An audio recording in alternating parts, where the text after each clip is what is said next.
What's up, guys? Welcome back to the Vine and Branches podcast.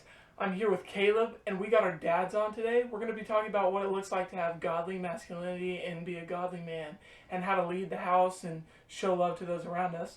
So, I'm going to open up by asking y'all some questions, because I feel like in our world we have struggled to find what godly masculinity looks like.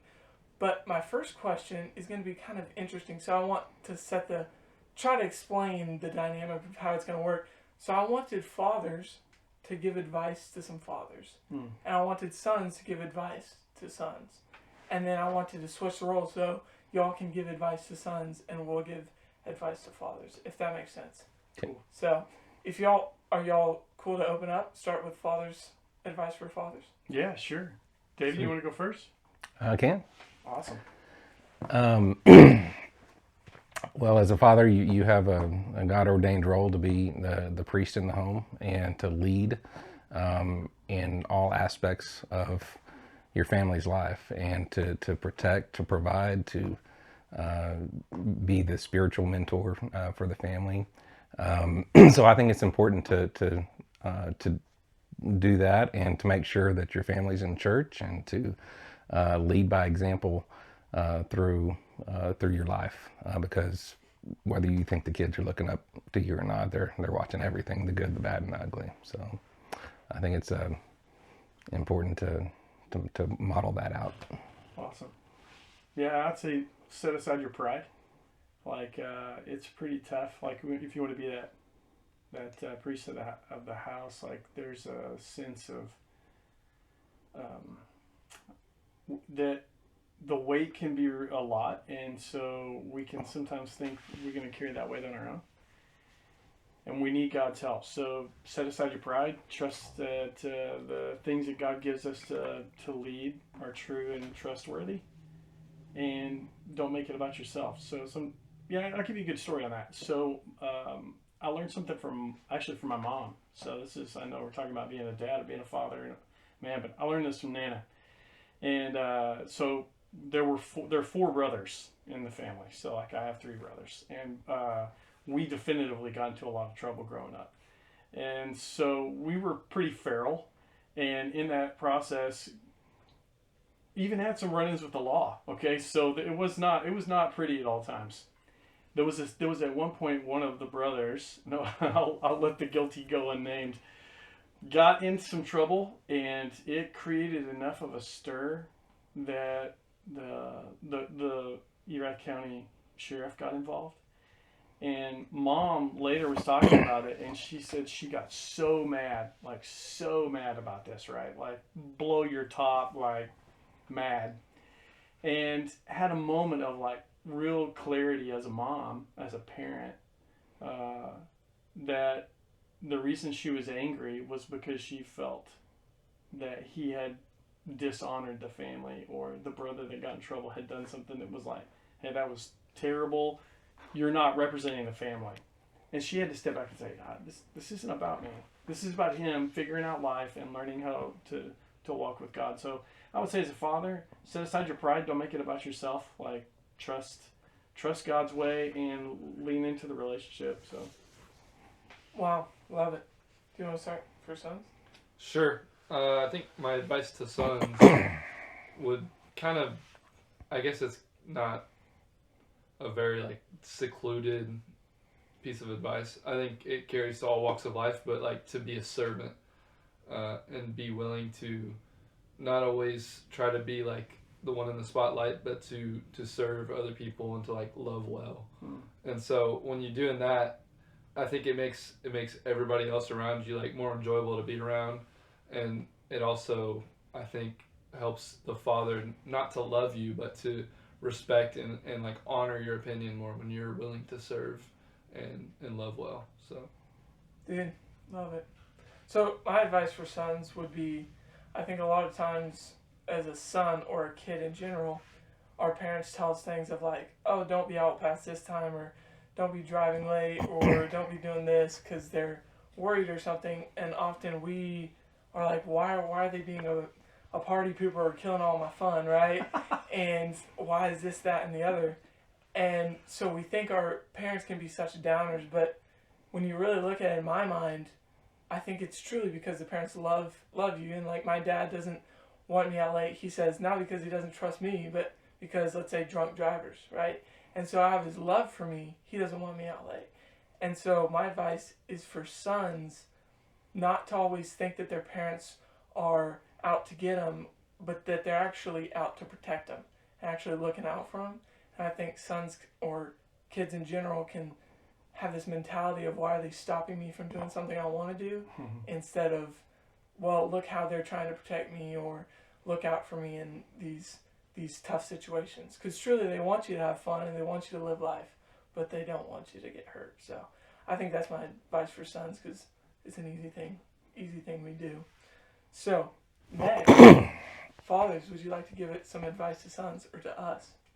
Yeah, don't be yourself. Okay. Whoa, wait a minute, that one. Just kidding. So yeah, fathers to sons. What would we advise for sons? I would say be willing to learn and soak up all the knowledge that a father has. And I know that I say that kind of funny, but I'm also serious about it, because a father is a precious resource. And I lost mine early in life when I was in middle school. And I remember very vivid moments that I had with my father. Some of those, they were just the mundane thing. I remember one time we were putting up a ceiling fan, and I'm like, if I could go back to that moment, and because I remember wanting to swim in the creek and do all this other things, but I would pay attention and ask him questions. And so just be in the moment and present and soak up everything that we are not perfect, and we don't claim to be, but we do have to lead, and leaders do make mistakes. But I would just say be coachable, be willing to learn, because you are the next generation, and learn the good and the bad, because you can learn from both. You can learn. Costs you a lot less to learn from our bad mistakes, and so. And so as a son, be willing to learn and to help. You need to decipher what's good and bad, because not everything we say is correct. Yeah, in fact, that ties in what I was thinking. I was thinking, have grace. We're honestly trying to figure things out too. So like, every time you get to a milestone in life as a father, you haven't been there before, and depending on the father, they may not have somebody ahead of them that's been there to mentor them and guide them down that road of fatherhood. So they're trying to figure stuff out. So have some grace for your dad, because they are trying to figure this stuff out too. This is not being a dad is like, it's probably the most amazing gift that God's given us, is like the joy of parenting, but it's also the most challenging thing. I feel like for me as an individual, it's been one of the most challenging things, because I don't know what I'm doing. So like, we're constantly running it. You think, oh, I'll get to this place and now I'll have it figured out, but then you realize you get to that place and now there's new challenges and there's new, and so it's like this constant growth thing for us too. So have a little grace for us. We don't know what we're doing. But it comes from a place of wanting to teach you what you need to know in life, because you're not going to be in our household forever, and those just for both of us is coming pretty quick, and you sometimes have moments of terror. There's no question. The baby bird's going to die, so it's what do I need to teach him right now? But we were in that same position too when younger in life, and so that's part of it, I think, too, is just the knowing, figuring out what we have to teach you, and hope, and also instilling that whatever we missed along the way, the phone always works, and you can call me anytime that you need any advice, or call Chris or whatever. I mean, that's one thing I love about our relationship and our friendship is, and y'all's friendship. I mean, I'm so excited that y'all found a best friend in each other, that because that's important. Iron sharpened iron. So, absolutely. Very good. You want to start? Sure, I'll go again. Okay. So I guess my advice to fathers, and something that I've had modeled to me, is like, when you're wrong, because you're gonna be wrong. Like we just talked about that. You're not perfect. Like being able to admit it and like come and say sorry and like admit, hey, I messed up. And that, like, to a son, I think that it's like the same thing with like manhood. I feel like a lot of it's like respect, and so being able to admit that you're wrong, and then the son seeing that and being like, okay, so it's okay if I'm wrong, and I can go and admit it. Mm-hmm. And so it gives like, it sets the example to be like, okay, I don't have to be perfect, but I need to be honest and be genuine. So that would, Dude, I agree with that. yeah. I thought that was really good. I think also I kind of wanted to bounce off of what you said for the fathers is that they're watching everything. And for me, that was a big thing. Like, there were times I don't feel like consciously I knew I was paying attention, but looking back, I noted things in my mind of like, this is what my dad was doing.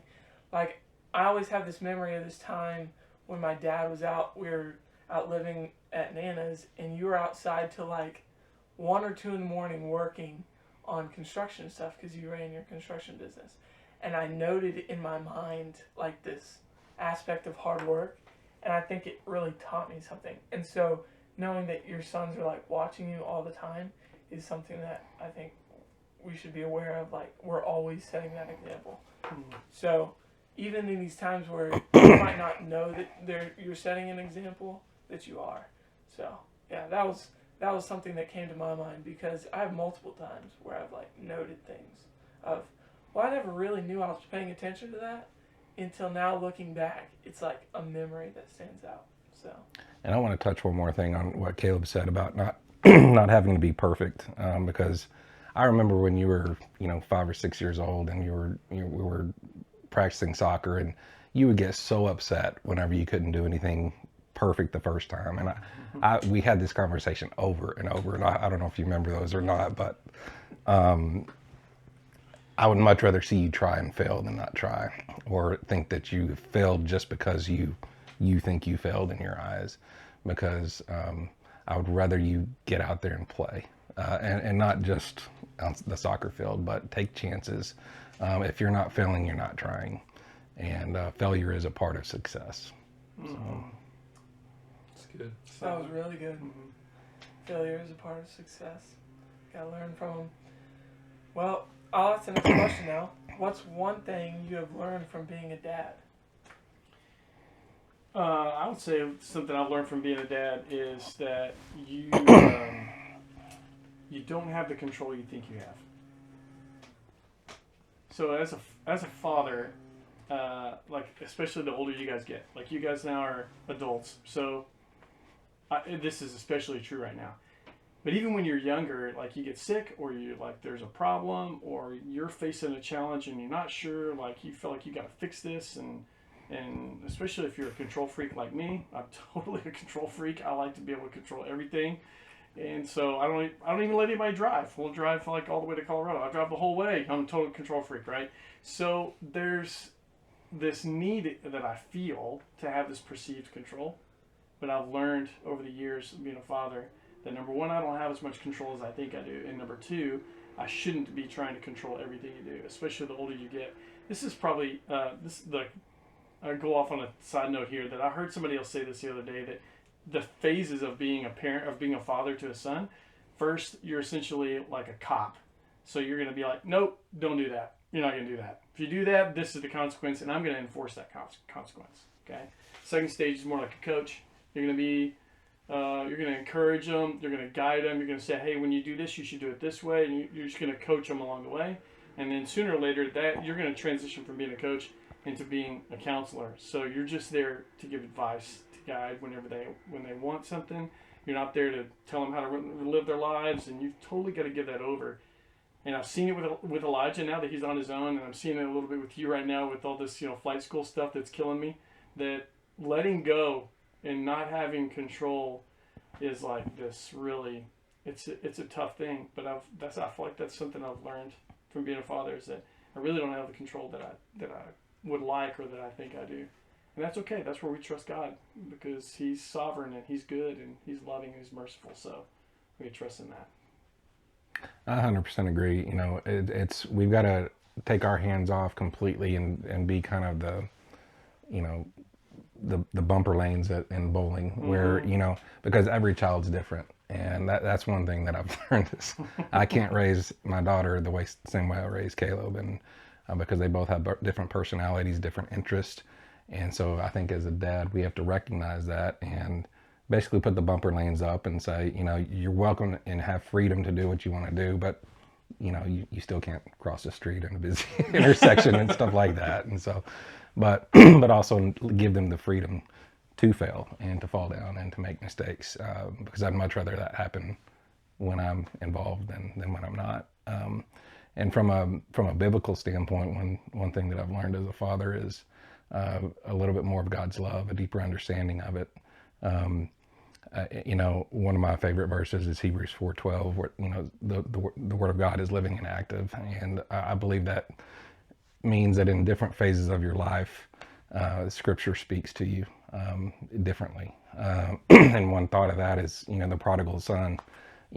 How that father could love that son who just went off and had wild living and everything, but it's like, Caleb could do the worst crime in the world and I would still love him. Mm-hmm. And that type of love, I didn't ever really understand that until you see that play out and have a son, because he means the world to me and I'd do anything for him. So it just a lot of scripture reads differently, and you see God's heart and his love and his compassion show through differently being a father. I'll lean into that prodigal son story with you. I mentioned that about setting your pride aside, and in that story you see like the significance of when the father saw the son coming back. I'm gonna get emotional. I love this story. Mm-hmm. The father rolls up his cloak or whatever and takes off running. Yeah. And culturally, at that time, that was something like a man of honor or a man of like reputation didn't do that. You wouldn't, number one, like show your legs, and you wouldn't go running, and like you'd be a man of composure. He didn't care about his pride or like being somebody. Yep. He cared about his son, and that is like one of my favorite like father stories. Is the father like was showing. He's not full of pride, Yeah. And God loved us enough to, like, Jesus came and lived among us, right? Like all of us are so broken, so nasty, so disgusting. I think about getting my hands dirty. I want to go wash them. I think about like, what did Jesus feel like coming from that context into our context? But he set down his pride to come and love us. And so, like that father, that's spot on, man. Thanks for bringing up the prodigal son and the prodigal son's father story. So, that's good stuff. Dude, love it. Yeah. I think when I listen to y'all, I'm trying to like collect for my knowledge of later in life when I have a kid. So, also, as you keep talking, keep in mind like we're learning here too, and so I love that y'all are filling us up with this knowledge of how to do this. So the next question is, what's the hardest part about raising a child? So what in your mind was the hardest part, or a part, I don't know, that you struggled with? So when I ask this question, I also come from a thought process of when I first got my dog, I was so excited to get my dog. I got my dog and it cried and crapped all in its kennel and all over my bed. Reality set in. Reality set in hard. And I went from a high getting ready to and dropped, and I was like, it was awful. And so, was there ever a really hard moment that you had to like endure it? And then off that, what'd you do to like overcome it? Okay. Dial that question in for me one more time. The hardest part about being a father? Yeah, what was the hardest part about raising a child or being a father? Okay. And then how'd you overcome it? And if it helps, you can share a story like along with it. If that helps you like dial it in. I think one of the hardest parts for me is letting go to some extent. I've never been, I don't think, really thumb on him the entire time, but I remember a specific instance. It was actually up a trip in Colorado, and he was transitioning from being a boy to a young man, right around 12, 13 years old, and I bawled. I went by myself, and knew that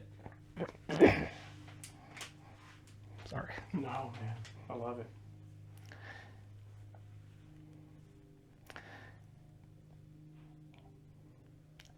I knew that moments are fleeting, Mm-hmm. and that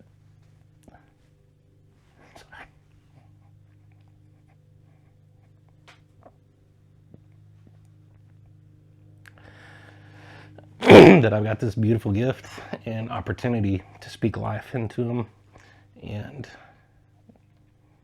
just like we talked about before, that I don't have to be perfect, but you feel like you have to be perfect as a father, because if you screw up, then you're going to screw your kids up, and so that's a weight that you can carry as a father. You don't have to, it's in the Lord's hand, but letting go at different phases of life. I'll stop there. Yeah, no, that's spot on. And you actually touched on the one that I feel is that you carry this weight of feeling like you have to have all the answers. But I've often felt like I don't have any of the answers. So there'd be times that the boys would come and ask me a question, and I'm thinking to myself, I don't know what you're like. I don't know how to answer this, and so I'd be like, let's look that up together. And so Elijah's turned into a total research freak over that. So he loves to research things, and I think but that was my response because I didn't know what I was doing, and so I carried this weight, and I still carry this weight of feeling, man, I can't do this. I don't know what I'm doing. I'll sometimes lay in bed at night fretting about, did I give the right advice, or there's just going back to the whole thing of owning it when you're wrong. Man, like there's been so many times I've screwed up. I mean, I was just telling Gabe the other day, hey, look, that I'm a very impatient individual. So, forgive me and don't pick that up. Like, let's walk through. Like, if you have questions about how this can negatively impact your life, let's talk about it or whatever. Because I recognize I'm often wrong. And I don't know what I'm doing. And so I'm with you, man. Like this whole thing of the weight that we feel as fathers of, man, how do I do this? How do I raise this kid? I still remember Elijah when I brought him home. I had his back of his head in my hand and his legs were down here by my arm, and I'm just carrying him around like this. And same with Gabe. And I don't even now. I'm just like, what happened? Like, where'd the time go? Did I do this right? So there's a lot of, I would say, fear. And that's probably one of the hardest things of parenting is there's this fear of not knowing what you're doing and not feeling like you have the answers. And one of the other things that I thought of earlier, I don't know where it fit, but it was the idea that you're never really ready. So, like you can't really wait till you're going to be ready because you're never going to be ready. Mm-hmm. So you just got to take the hit, right? Like, That's part of that trying and failing thing. Yeah. Yeah. So that usually falls on the firstborn. So. Yeah. Sorry, Caleb. Firstborn. Well, that's interesting to me because I think as sons or everybody in general often has this fear of messing up and people seeing it, and so I think it also shows that we relate on more aspects than people think, and so although it's different aspects of. You're afraid of messing up and messing us up. We're afraid of messing up and disappointing y'all or these aspects, right? But it's all that same aspect of we're almost trying to be perfect, but we can't. So I think that's very interesting. I have a story for you, Gabe. Okay. When you were a kid, you were little, we were going through an airport, and we were moving overseas, and I think you were around 4 or 5. And I had stacked all the luggage on this cart. You know what I'm talking about? Yes, oh, dude, this is one of the worst. I remember this story, and so all you parents out there, they're gonna call CPS. Too late. Yeah. What's that?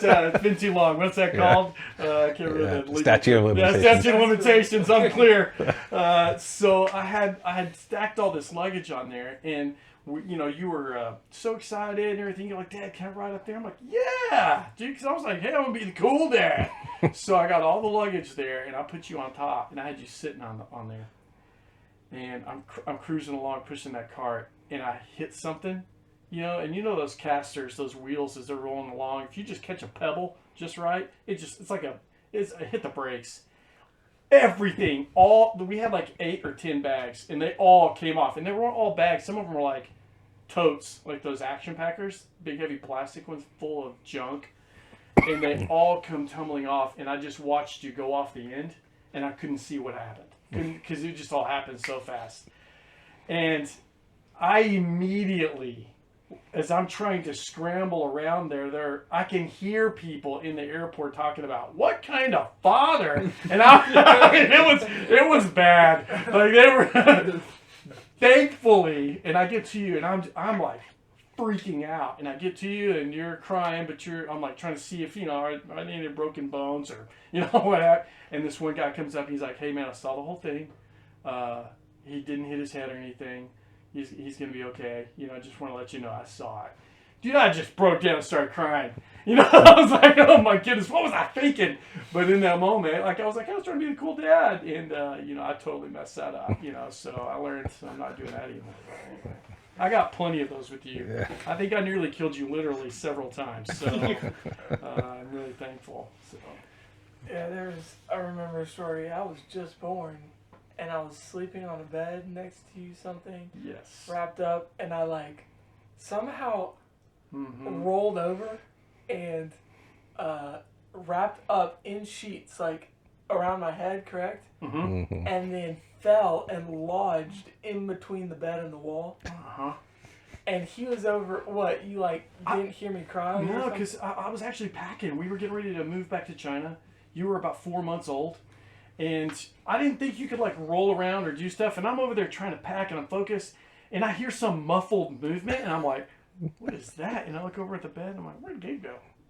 Maybe he went to the store. Where else would he go? Can't even move. And I started freaking out, and I don't know how long you were back there. But you were back there wedged down, rolled up, and then you were just making this muffled oh, that's another one that just makes it. I can wake up at night still thinking about that, get sick. So yeah, I nearly killed you a few times. So thank God for His grace. But yeah, that whole aspect of not being perfect and learning along the way, I think everybody's on this path of learning. So don't really call cool. CPS. Thanks. Yeah. I'm an adult now, so yeah. So next question: when you think about what manhood is, what comes to mind? Inside of me live 2 wolves. I'm just kidding. I'm just kidding. So manhood. Oh my goodness. All right, David, you want to start? Or you want me to? You can. Okay. All right. So manhood. I guess the first thing I think of when I think of manhood is responsibility. I was actually going to say that exactly. Yeah, we did it. Yeah, we did it. What's up, bro? That's right. The first thing I think of is that you take responsibility. So I feel like you guys have really learned well. I think we've talked about that with you guys, you and Lodge, quite a bit. That when you make a mistake, you own it. You fix it, and you don't try to cover it up. Just makes it worse. Own it. Get in there. Talk about it. Get it sorted, and move on. And so that's part of it. But it's also not just about owning things negatively. It's about taking responsibility and ownership of things in a positive manner. Not being afraid to take responsibility for your own life. And, so as a man, I don't think that, I'll even say this. There were times that we had to come back and live with Nana. I had to come home and live with Mom, even with the kids at times, because, we had life circumstances where we're moving or whatever, and we had to do that. But it was always with this understanding, I'm not doing this for long, and I'm only asking for the minimal amount of help that I need to survive, and then I'm getting back on my own feet. I'm doing this. And so you take responsibility for your life. So I think manhood, a big chunk of it, is taking responsibility for the good, the bad, and the ugly of the things that are in your sphere of influence. Yeah, I like that. The thing that comes to my mind, this is kind of off traffic, kind of a rabbit trail, but we see a big problem with abortion in the U.S. and around the world these days, and I think the biggest problem about it is responsibility. And nobody taking ownership of what they've done, and they want to do whatever they want and then not take responsibility. And so I think that's a big part of it, and even in every other aspect of life, responsibility is a big part. So, yeah, you've definitely nailed that in on me and Elijah trying to teach us that. So, what would you say is when you think of manhood, what comes to mind? Me, I mean, is there any better example of manhood than me? I mean, I was right, bro. y'all waited a little too long to laugh there. Or y'all just acknowledge that it's true. So. It took a second for it to lay, like, you really said that. No, I think it is responsibility is a big part of it. And also, calling out when things are not right. In today's society, a lot of the bad things happen when good men stay silent. And I think that's part of manhood, is being willing to piss some people off and to step on toes and to have not everybody like you. And that's okay, because sometimes you're lonely, and that's fine. But as long as you are standing on the Word of God and you know that there is an injustice happening, you have to step in, because there's not a whole lot of men left in the world that will do that. And it's good to find other brothers that will stand by your side and stand in the gap with you. Yeah, absolutely. So, and I think that's part of responsibility too. Mm-hmm. So, can I add something to that too? Like I don't want to drone on, but like this whole thing of masculinity is a big deal. And one of the things that I feel like and I may have should have saved this for a later question because I just thought of this, but do hard things. There's all kinds of, like, I think there's a book, I don't remember who the author was. It was like Embrace the Suck. It's by a Navy SEAL. It's probably David Goggins. I don't know. You know what I'm saying? That guy's crazy. He's like, yeah.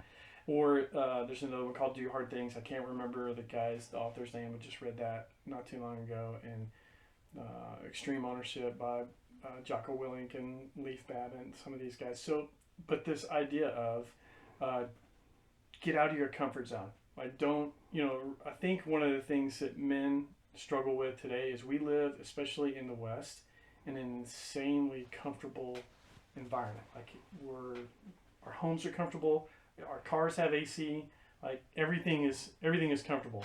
So if we're gonna be the men that I think that we were designed to be, we have to push ourselves and we have to get outside of our comfort zone. Sometimes that comfort zone is just not taking those risks, like you're talking about. Of you're gonna take a stand for something, you might piss somebody off and they're not gonna like you.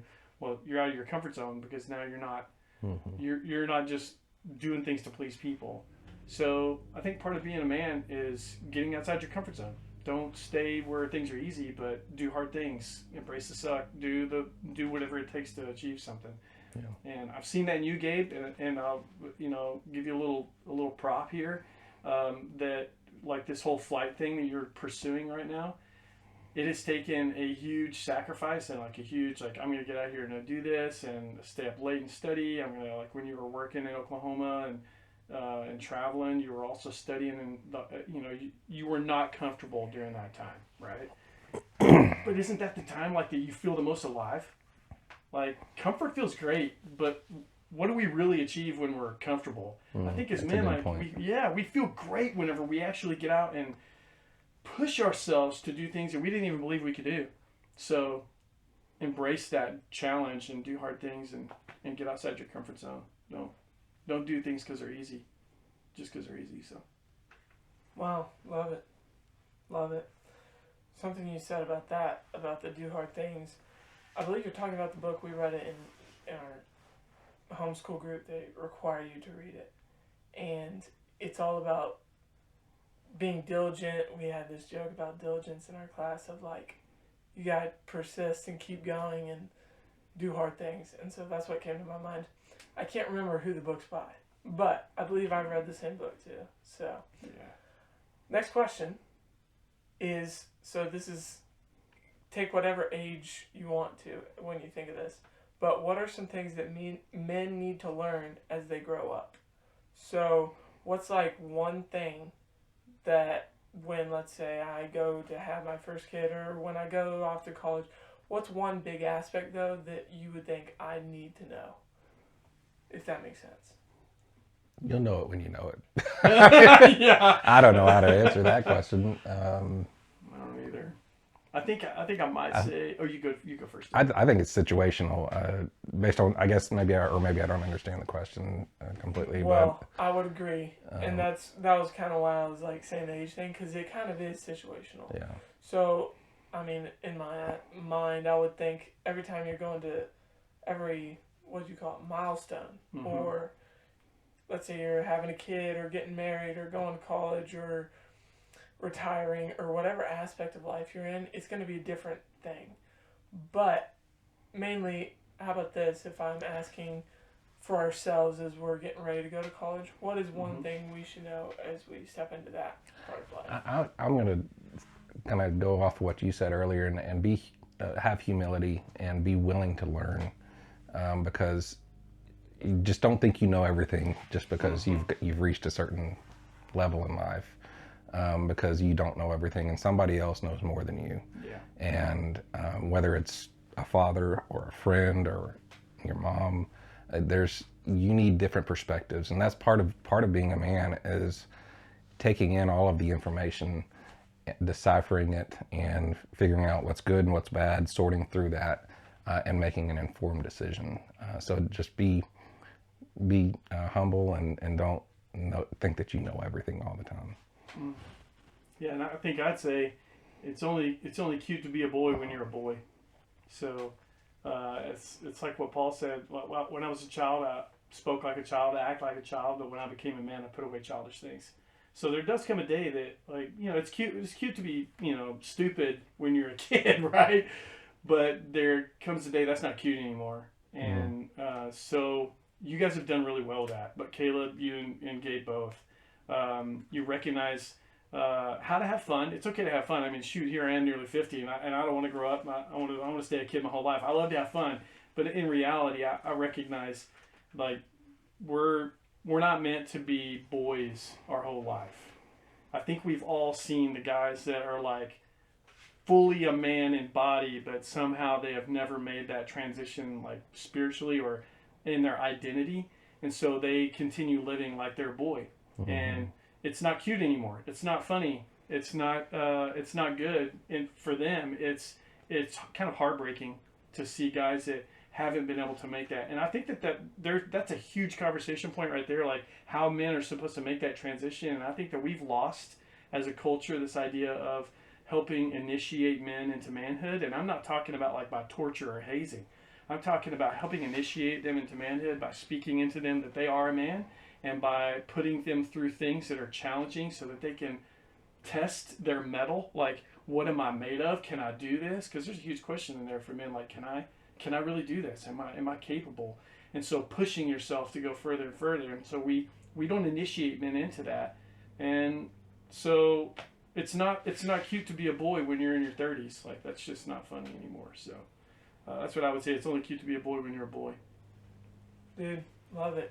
Something I have on that.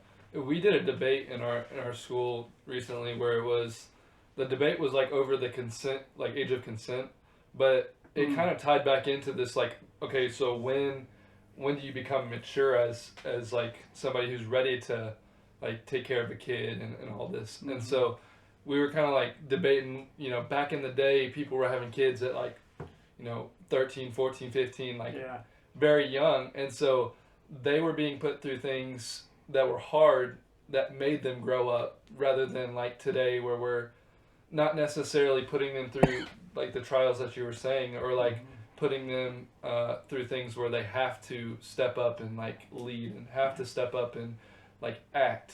And so I think that's a big part of like trying to grow up and be a man, is like you got to put action to something. Yeah.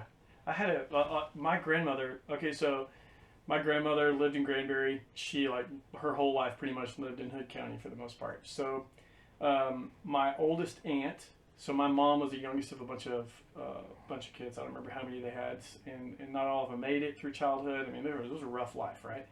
So at one point, whenever one of I think my uncle that was sick that died, Grandma needed help, and if I remember right, I believe this was my mom that she sent. It could have been my oldest aunt. I'm kind of trying to remember. There was, at one point though, grandma needed help. They didn't have cell phones. They didn't have, like, you couldn't call a doctor. The houses were spread out, like, far apart. And it was about a quarter mile down this wagon road to the neighbor's house. And I'm pretty confident this is my mom, and my mom was 4 years old. And grandma said, Susie, go get the neighbor. And mom had to take off and run down this dirt road and, go a quarter mile as a 4-year-old to go get the neighbor so that they could come over and help with the situation that they were in. And I think about, so you don't want people to grow up too fast. But at the same time, I feel like that we don't push ourselves enough. Like, that goes back to that comfort zone thing, and the reality of, like, we're not testing our mettle. We're too comfortable. So, it's, if you want to grow up, like, you can still have fun in life. I mean, I sure hope I can continue to have fun until I die, whenever that is, But you got to be a man. You got to test yourself. You got to do hard things. Yeah, when I hear that thing of y'all saying today, we're not pushed, and back in the day, people are pushed and they grow up faster. Well, it's a different, like, culture and a different bring up, like, where you're expected to be this person at this age or this, and so they had to grow up quick, and there was a day where they, like, couldn't be a boy anymore. Like, they had to grow up or they wouldn't live. Yeah, exactly. That's a little pressure, right? Yeah. I like eating. I think I'll go to work. Yeah. So when I think of that, I think of, we like to watch a show, it's called White Collar, but there's a scene in there where it's FBI agent and this criminal, and the FBI agent says, if you always treat him like a criminal, he'll always think he is one. And I think of that in the same aspect of a boy. And with people treating him like a child, they'll always think they are a child. And so, in the aspect of growing up, when you had a project you're doing at the house, whatever it is, even if we're just standing there handing you tools or helping out where we can, you would have us help out. Because you're trying to teach us, you don't always view us as children. Like, you can help out, and that helps teach you to learn that you're more than just a child. So, that's what I thought of when you said that. Yeah. So, I agree with that. So, also, you mentioned humility. Y'all both talked about it. So, I wanted to go ahead and throw in a Bible verse that I wrote down. And so, I'll read it, and then you can just tell me what y'all think about it. 1 Corinthians 16, verse 13, and then I'll add 14 because it helps, like, keep going with it. Be watchful, stand firm in the faith, act like men, and be strong. And let all that you do be done in love. And so, when I read that, I think of when it says be strong, I think we got this wrong idea of what strength is. And it's, well, let me overcome and be the man on top, and let me show him who's boss. When I think of that, I think of Jesus, and he could have wiped us all out with his power, but instead he chose the cross. And that level of humility shows us that be strong doesn't necessarily mean to beat him in a fight or be the man who's the toughest and can take the most hits or whatever. It comes with a strength, can come with humility of being strong in that humility and knowing who you are even when you're being humble. So what do y'all think about? So the first thing I think of in that is that you touched on it there, that our strength is not necessarily, men have strength, like physical strength, and that's a part of it, I would say. But that's not the pivotal point of what he's talking about right there. I see the strength that there is the strength of character, like the strength of your moral fiber, like who you're made of. And that really comes down to, in my mind, your identity, like who you see yourself as. Do you see yourself as a child of God? Do you see yourself as, a criminal? Or do you see yourself as a failure? Do you see yourself as an overcomer? How do you see yourself? And then how you see yourself is going to impact how you behave and the strength and the fortitude that you have. Because you're going to behave to the I guess, to the tune of how you see yourself. So I see strength right there as being part of our character and our nature that comes from having a strong identity. But Can you read that? Because that's a different version that I normally read. What version is that? This is, I believe, ESV. Okay. So English Standard Version. Be watchful, stand firm in the faith, and act like men. Be strong. Let all that you do be done in love. So the two words there that stand out to me that are not in my version of it is act and love, and I don't. When he's talking about acting there, it's not putting on a show and you're something totally different behind closed doors. This is you are acting, and until you act, we don't know what you are. We don't know until you start speaking and you start interacting with people. I don't know if you're a boy that is still acting like a boy in a 30-year-old's body, or if you're a man. That's good. So act. It's saying the physical act of being a man, right there. And in my opinion, that's what that's saying. And then the other part of it is do it in love, because you can. I'm sure people have run across some of these Christians that just want to beat everybody up with the Word of God, and that is not what God intended. No. They want, it's saying to do it in love. Jesus had every opportunity to call everybody out, and he didn't. He loved them. And that goes back to the prodigal son, just the level and he saw past their sin. He saw past the situation. He saw through to the soul and the heart, and loved them. And everything he did was in love. So. Yeah. Dude, love it. Love it. Did you have something on that verse? Yeah, it's kind of going along with him, but like we've talked about this recently, where like a tree doesn't grow unless it has some like pressure or it has some kind of force going against it. And it's the same way I think with like manhood. Like if you're growing in an environment where you don't have any tension, then you're not going to grow and you're not going to produce fruit. Like, and so it goes back to like, you'll know them by their fruits. I guess in a manhood sense, like you'll see what they've kind of been through and what they've kind of gone through. Like, have they pushed themselves? Have they gotten out of their comfort zone just based off of how they, react to things and how they act towards people? Yeah, I think it's also good to have grace, like, towards people. Like, it's not always an action and like, something that you've said before that I really like is, like, you have to enforce boundaries and you have to do all these things. And that's out of love and it's out of grace. And I think that that's powerful because when we enforce a boundary, it's like something where you're not only protecting yourself, but you're protecting them. And so when you set the boundary of, I'm not going to beat them up to the point where it like doesn't, they don't hear the truth in it.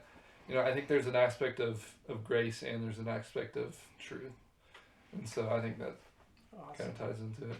Yeah, what's that verse? Is that John 1:17 or something like that? That Jesus came in grace and truth? Mm-hmm. Yeah, that's solid. I dig that. Love it. So, on kind of this aspect of our generation, a second ago we were talking about this generation is, we don't grow up as quickly anymore and how people treat us. What is something in this generation that you think is hurting godly masculinity? Social media. So true, as we are.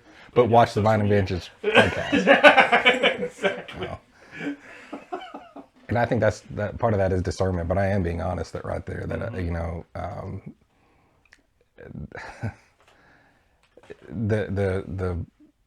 the small voices are amplified way too much, and kind of like what we were talking about before, where when good people say nothing. That's why I'm so excited that y'all have this podcast, because y'all are a voice in the darkness and are speaking truth, and so you are living it out to share your faith through this podcast, and that's what the world is right now, and y'all have found that medium and are exposing people to that. So great job. Yeah, absolutely. Couldn't agree more. Good job, guys.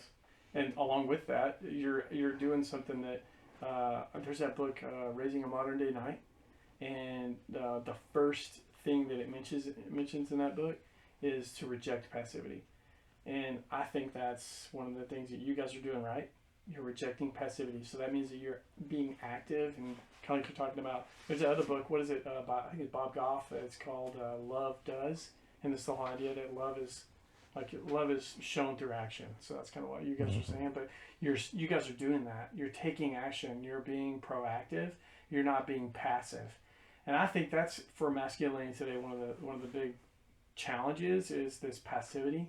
And it's we embrace this passivity by social media or by looking around and believing that we can have no impact on the world around us, that we don't have any kind of voice, or that we have no power, there's nothing in our life that has value, or we have these negative thoughts, and they keep us internal, like instead of like living in the world, like getting out and being a part of the world around us and having an impact, being a light, like you're talking about. So I would say passivity is a huge problem for men. I don't think it's just today, but I do think it's a big deal today.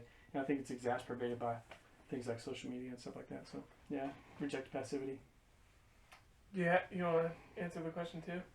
I had an idea in my mind as I was listening to it and thought of the idea. I think a big problem is how everybody talks about toxic masculinity. And then we have this idea of, well, I shouldn't be leading or controlling things or certain roles because, well, then maybe I'm doing that and maybe I'm being corrupt and cruel and rude, and so we try to take a back seat so we don't fall in this role of being a toxic man. But the idea of being a toxic man makes us afraid to step into being a godly man. And just because you're a godly man doesn't mean you're a toxic man, right? That's right. Yeah. And so there's a balance of taking ownership and showing leadership and being strong and steady in what you believe and knowing who you are, and being toxic and rude and controlling of others and that whole side of things. And so I think people start to talk it down in this way,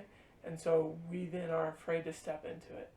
So I think that's a big problem in our generation when I think of that topic. And social media is definitely a big problem because everything that, like even what I'm talking about right now, is amplified through social media. So you hear about the toxic masculinity because of social media. And so it's definitely a big problem. Yeah. I would agree. I think for me, when I think about what's hurting godly masculinity the most, I think of like the 50% divorce rate and how people don't necessarily come from families where they were shown what a man is. And so they're growing up trying to figure it out on their own. And just and it kind of goes along with social media and the fact that they're turning to social media for answers, or they're turning to all these different things, and it's not like the right like solution. And like kind of along with that is the culture, like in the media. Like I can think of TV shows where like the man or the father is like this dude who's like doesn't care about his kids, and he's like fat and old and doesn't do anything, like, and you hate this character. And so easy. Yeah. He's talking about us? I don't know. But like passively you're consuming this, and so it's like it kind of starts to transform the way you think about what a man is and like who a father is and what they're supposed to do. So yeah, they feed us this like norm and agenda of this is what normal looks like, and it's not. It seems like toxic masculinity is about men who take the strength that they have, like the God-given abilities or whatever that they've got, and they use it for themselves. They use it for their own satisfaction, or they try to use that strength to fulfill their own desires, using other people as like an object of their pleasure, right? But a godly man is quite the opposite. A godly man is a servant.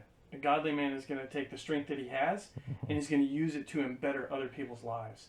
So even in the home, if you're a godly leader in the home, you're a godly leader because you lay down your life for your family. Meaning, I don't use my strength to go out and compete with my buddies playing golf all the time, which I've started playing a little golf lately, and I'm terrible, and it's funny, but it's fun to go hang out with my buddies.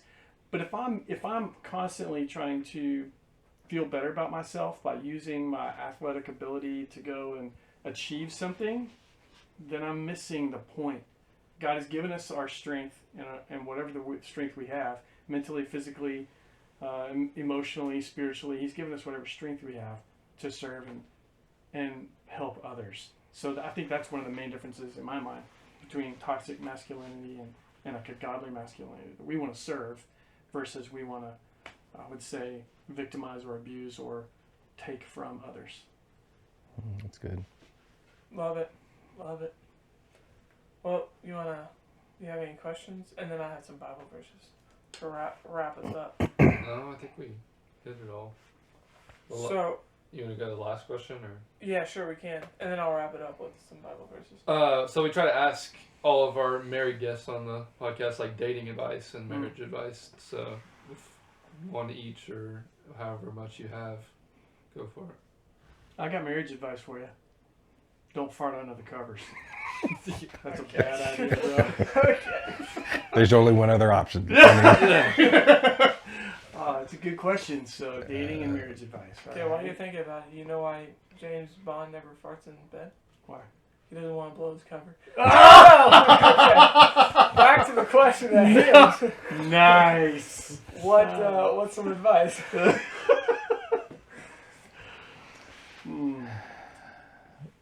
Marriage and dating advice. I obviously number one is to make sure that they're a godly person, that they know the Lord, because that can be a huge problem if they aren't, not necessarily they won't ever work out, but they need to know the Lord. Yeah. And that, and y'all are at this stage because the next 5 or 6 years of your lives, y'all, the decisions you make in this period of you asked about, different stages of life, and this is one of the very most important stage of life, to have a level head, to take in a lot of information and make good decisions, because the decisions you make right now will affect the rest of your life. And one of those is marriage. And so make sure it's the right person. They need to be godly. And, this goes against what, social media, I'm sure, would say, but they need to be attractive to you. Mm-hmm.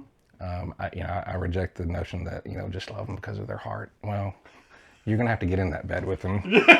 And you want something that that you're attracted to, and there's nothing wrong with that. That's part of the marriage, is being attracted to them, and because of that, you're willing to do everything that is required of a father in a godly marriage. So make sure that they're attractive to you, and vice versa, and that y'all have similar. You do, even before marriage, you need to start talking about family, and you want kids, and how many, and that type of thing, where you want to live. I mean, that's another big one. When Mom and I got married, we were both from small towns, and we wanted to be in a small town. I did not want to marry somebody that had to be in, New York City or Dallas or any of that. I don't want to do that. And that would have been a huge contention for me. And I would have regretted that if I had married someone that wanted to live up there. Just a lot of the same. You need to talk about the big. You don't have to get into the minute details, but the overall arching themes. Where you want to live, how many kids, make sure that they love the Lord. That type of thing would be. It needs to be talked about before anything gets completely serious. Mm-hmm. And if they're not willing to talk about that, then they're probably not the right one at this time. Mm-hmm. So. Yeah, and I'll speak to the elephant in the room that a lot of times we're not willing to speak to or talk about. But our sexuality was a gift. It's a gift from God. It's a beautiful gift. It's meant to be. Honestly, you're going to find, I think, over the years that that's one of the things I feel like that is our sexual intimacy is, it brings us, this may sound really weird, but we're very close to being with God in that moment when we're united with our wife, okay? And that sounds really weird, but I want you to think about this. Is there any other act that God has given us to be a part of that is creative like our sexuality is? It's pretty incredible. And so I think we got to take that very seriously. It also requires an incredible level of vulnerability. And, you know, that's an insanely beautiful part of our relationship with God, is we've got to be very vulnerable with God. We can't hide from God. That's like one of the things from the Garden of Eden that we saw. It's like, hey, where'd you guys go? We used to hang out and talk, and now you're gone. What's going on? And sexuality requires being completely vulnerable, completely open, and it's kind of a scary thing, right? So I think about our sexuality, and I was just talking to somebody about this the other day, and I didn't come up with this analogy. I don't know where I heard it, so I can't give credit, but it's a good analogy. That our sexuality is like fire. It's like that old song, "Come on, baby, light my fire." So our sexuality is like a fire, and if it's you can have a fire in your house if it's contained in the right boundaries. So we have a fireplace in the living room, and when it gets cold, we light a fire. And I love having a fire. You guys love having a fire. I love it. Dude, it's amazing, right? There's something powerful about fire. I just love to watch the flames, and it's awesome, right? And so you have a fire in the house. It feels really cool that my house is not going to burn down because I'm keeping it in the fireplace. But if I were to take that fire out of that fireplace and put it anywhere else, pretty much, I'm going to set things on fire that shouldn't be on fire, and that's going to be destructive. And then from there, I may lose my house, and it's going to cause all kinds of damage. Our sexuality is like a fire, so whenever you're dating, and even when you're married, that there are boundaries that God has given us for our sexuality, and He's given us those boundaries for our own well-being. So keep the fire where it belongs. And if you take it out of the place that God has intended it, which is within a marriage, then you're gonna cause destruction, and you're gonna cause problems, and it's just not good. And God gives us these boundaries because He loves us. So I think that's something like our sexuality is a gift. It's a beautiful connection that we have not only with our spouse, but it connects us with the nature of God, like this intimacy and vulnerability and creative aspect. And then also it has boundaries. It's intended to be kept in a certain arena of life and in a certain way. So anyway. Sweet. I hope we don't have to put any kind of label on this podcast now, content or anything. No, we already. Something about a fire. We already mark it as not made for kids because if you don't, it cuts off comments and all these things. It's weird. Okay. So you're good. You're great. So to wrap it up, I was gonna read some Bible verses and we can just kind of talk about the Bible verses and wrap it up with any last things about godly masculinity that you think of. Go ahead and throw them in. I've got a verse too, so don't let me forget. Okay. Yeah. Sweet. So one of the verses I have is Psalms 1:1-2, and it says, "Blessed is the man who walks not in the counsel of the wicked, nor stands in the way of sinners, nor sits in the seat of scoffers, but his delight is in the law of the Lord, and on his law he meditates day and night." And so the main thing I collect from this, blessed is the man who walks not in the counsel of the wicked. And I also think of the phrase, it's like, you're the average of your 10 closest friends. Mm. And so part of being a man is choosing good friends to build each other up and do Bible studies and do podcasts together and do things like that. So anyways, what do y'all think? What do we think of that verse? Yeah, what comes to mind? A little conviction. Because it's like the seat of mockers. I think stuff's funny, and I make fun of things all the time, so I'm going to be really careful that I don't go too far by mocking things. So that's a little bit convicting as you're reading back through that. I've read that before, and it's been convicting, so maybe I should do something about it. But yeah, I think you're right, Gabe. That whole statement of we're at the average of our 10 closest friends. Yeah, surround yourself with men. So David was saying a minute ago, Caleb, Gabe, you guys are moving into a season of life. Your decisions are huge. Surround yourself with godly men. Be around people who you would want to emulate. And so you hang around people that are lazy, it's going to affect you. It'll push you towards laziness.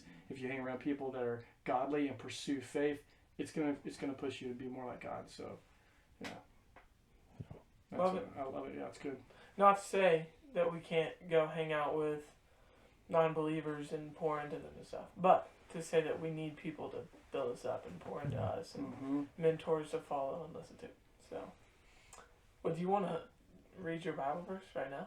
Yeah, so you don't forget? Yeah, so I don't forget it. I'm going to try to quote it. If you go look it up, it's probably going to be a little bit wrong, but it's the Christian version. So don't hold it against me.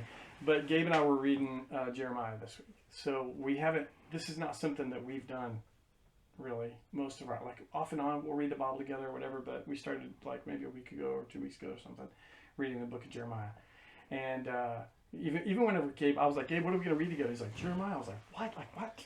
You couldn't pick why Jeremiah? I don't understand. So I was on this trail of reading my Bible every morning, and he noticed, and he was like, dude, let's do it together. I was like, awesome. And I had just started a book, and so he asked me, and I was like, Jeremiah. He's like, Jeremiah? I was like, I don't know. I mocked him. I told you, it's a problem. That's the thought, though, I That's had. hilarious. I'm thinking of the books, and I go, Jeremiah. I don't feel like I hear many people quote it or know many things about it. So I chose to read it because I didn't know many things about it. When we were reading it the other day, like Jeremiah 6:16, like totally stood out to me. So it's Jeremiah's talking to the people and telling them like what they're doing wrong. Essentially, he's calling them out. And in this, he says, "Stand at the crossroad and look." And the way I take this, by the way, is like he's talking about you're at a crossroad, like a decision making point. So he says, "Stand at the crossroad and look. Ask for the ancient paths. Ask for the ancient ways. Ask for the good path and walk in it, and you'll find peace for your soul." So, in looking at that, I think about where you guys are at right now and where a lot of us are at as men, and we come to a crossroad and we just want to like blow through it or do what we've seen other people do, or we just like, hey, I got this, like, I mean, how many times have we heard, like, you know how it is with guys. Like, we just like, I got this, I know what I'm doing. Don't tell me what to do. And so God is saying, hey, wait a minute. You come to a crossroad. Stop. Look so you don't run out in traffic. And ask for the ancient ways. Ask for the good ways. Walk in that and you'll find peace for your soul. And I think of the ancient ways. Like, man, these texts that we're reading are thousands of years old. It's beautiful to see how they've stood the test of time. There's beauty in that. And so I think of, hey, you're being wise beyond your years to stop and say, God, show me the ancient way. Show me the way that you established when you set the foundations of the earth. Like the way of love, the way of mercy, the way of truth and grace, the way of like living life fully. Those are like ancient paths, I think. So anyway, I think of, when I think of like manhood and all this stuff, that verse really stood out to me. I just thought of this analogy when you said running into traffic and everything and asking God for the way to go. I thought of this analogy of, how sometimes you come to a traffic light and it's just red and you need to stop. Or maybe it's green to go straight, but red to turn left. Or maybe it's green to go straight and green to turn left. Right? Mm-hmm. And sometimes I think God will lead you somewhere. Sometimes He'll tell you to stop for a second. And sometimes I think He opens up multiple paths and you get to choose. And so I think there's this aspect of we just got to follow God where He goes. And if we need to slow down, there's red lights. Slow down and stop and take a look. So I love that verse and the way you explained it. That analogy came to mind just now. I've never heard that, but came to mind. Do y'all have a Bible verse that comes to mind on manliness? And you can think about it for a second. Another Bible verse I had to go back to dating and marriage was Ephesians 5:25. It says, "Husbands, love your wives as Christ loved the church and gave Himself up for her." So, I mean, that one's pretty straightforward. I don't have to say much on it, but it kind of just goes into we gotta love our wives. So yeah, and that's what we were talking about a little bit earlier, right? Was this idea that our strength is not given to us for our own pleasure. Our strength was given to us so that we could serve others. That's a very specific example of God saying, men, love your wives and serve them and lay down your life for them. So being a man is like not, out there flexing our muscle, getting our flex on or whatever, however they say it nowadays. What is the word? They use the word flex for a lot of stuff. Like I set a cool cup on there and they're like, hey, you're flexing or whatever. You know what I'm talking about? I flexed and the sleeves fell off. Yeah. Yeah, you're not there to flex. That's totally Sigma. Okay. That's not what that is. I don't think that word means what you think it means. Well, truthfully, I don't even know what it means, to be honest. Yeah.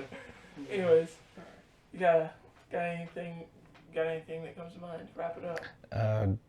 Nothing is off the top of my head right now, but just to speak to that verse, and if you are the right type of godly man, you will attract a godly wife. Yeah. Because they will see the fruit of you being a good man, and they will want to follow you. Yeah. And that is not, the world wants to turn that scripture a little bit further down in that passage about a wife submit to your husband. That's a beautiful thing. And the world turns that around. But when it's done properly, and when a man protects and looks out for the family and the wife, that's what God intended. So. And I would say, along with that, a godly man would never require and demand that his wife submit. Yeah. Like that's not. No, yeah, absolutely. That's not how that works. So that's that toxic masculinity thing, right? But the godly man, he sees what David is talking about and says, I'm going to serve my wife. And she gets to see that and is blessed in that. And because of that, she willingly chooses to surrender and walk together, right? So that's not it's like David's saying, that's a beautiful thing. Mm-hmm. Yeah, spot on, David. Yeah, good call.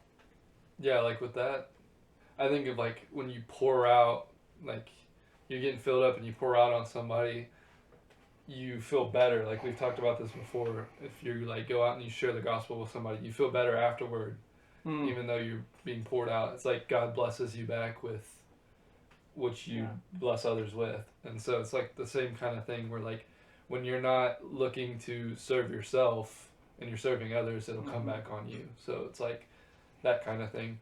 And then another verse that I was thinking about as you were asking us was Proverbs 25:2. And it says, it's the glory of God to conceal things, but the glory of kings to search things out. And I think it's important as a man to always have your priorities like straight. Because I think we can get to like, I know I'm very like, I'll get hyper-focused on something and then like that's all I'll think about. And so where are we putting our attention and where are we like putting God like in our priorities? Like, are we searching out the mysteries of God? And that's obviously the most important thing we can do as a man is to like know the will of God and to follow it. So, Sweet. Yeah, good. Well, thank y'all for coming on the podcast. And more than that, thank y'all for teaching us, because one of the reasons we're here and searching out, trying to understand God more and know more about Him is because we were taught so well by some wonderful fathers. So, thank y'all. And y'all really set an example. And so, hopefully we'll have y'all back on and ask some more questions as we get older and are going through more questions of marriage or whatever it may be that we get to ask y'all on the podcast, or I know we can ask you in real life because y'all love us and care about us. So thank y'all for that. Love you guys. Yeah, thank you guys. Love y'all very much. thanks for watching, guys. If you want to see more stuff like this, make sure to drop a like, subscribe, and follow. We're also on Instagram as well as Spotify. If you have a topic or a question that you want us to talk about, we would love to talk about it. And so drop it in the comments. We'd love to answer it there or on the podcast. We hope you're having a great day, and hopefully we made your day a little bit better. Peace.